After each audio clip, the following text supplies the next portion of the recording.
Technology moves at the speed of light, and your customers want the latest thing that makes their lives easier. You want to create the next Uber or Amazon that will disrupt how everyone behaves in your market. But knowing what to change and how is a challenge. That's when you call in the experts. My guest today has been instrumental in setting up what's being called the world's first telepathic bank. I'm joined in the studio by Tarek Nseir, Chief Executive and founder of the digital transformation agency Think. I'm Sarah Lockett. Welcome to the Business Debate.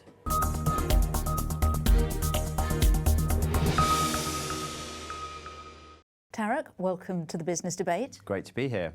Now, first of all, I have to ask you, what is a telepathic bank? Oh, well, we've been working with the team at Atom since they've started to help them build a new digital bank.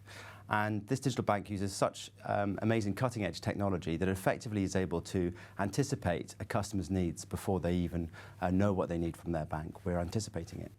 It's very difficult to know what to change and, more importantly, how to sort of leapfrog your competitors. And how do you work that out? Well, it's not easy because digital is changing incredibly quickly. But we have a method that we use with our clients where we work with senior teams to really stand back, look at how the world's changed in the last 5 years and build consensus on how we think it's going to change in the next 5 years. Now, that doesn't have to be accurate, but to have an agreement amongst the senior team about how the world's going to change means that businesses can start making really solid decisions about how they stand out in the market. And you have to really get under the skin of a lot of different types of business? You absolutely do. Every sector's different, every client's different. And so absolutely you have to get right into the centre of what's happening within the sector. But of course, consumer behaviour is consistently changing. So there are some constants between sectors. And it isn't just about bolting some digital on the side of a business. It can be about changing the whole way that a business works. How sort of widespread can the changes be? Well, what we describe as digital transformation is really when you're changing the business on a widespread basis.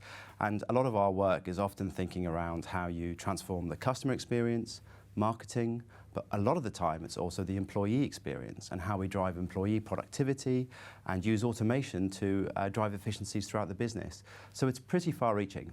Now, how do you get all of the board, all of the executives to agree on what to do? Well, that is one of the hardest things we have to do, actually. So building alignment amongst senior teams is definitely one of the things that we work our hardest to do, to work out, because essentially digital transformation will never work unless you have the buy-in of the senior teams and the teams below them. So most of what we do is bringing these teams together, debating things out, understanding where the points of differences are, aligning them to a bold, singular vision, and then helping them, deliver it. Do you find that sometimes the changes are too overwhelming, too radical? We have to run at the pace that our customers are prepared to run at. Some of our customers are really quite traditional businesses. There is only so much change a business can face at a single time. But in other cases, some of our clients can be really quite disruptive. They'll actually say the existing business model is going to take too long to change. So why don't we launch a smaller startup, more disruptive business alongside our business and then, see which wins out. And some of your clients are really quite mature digital players. Do they think, well, we don't need to change? Far from it, actually. Interestingly, because digital changes so quickly, even if you have been a digital disruptor, the pace of change is so significant that businesses are always having to think about how they're going to stand out in the marketplace.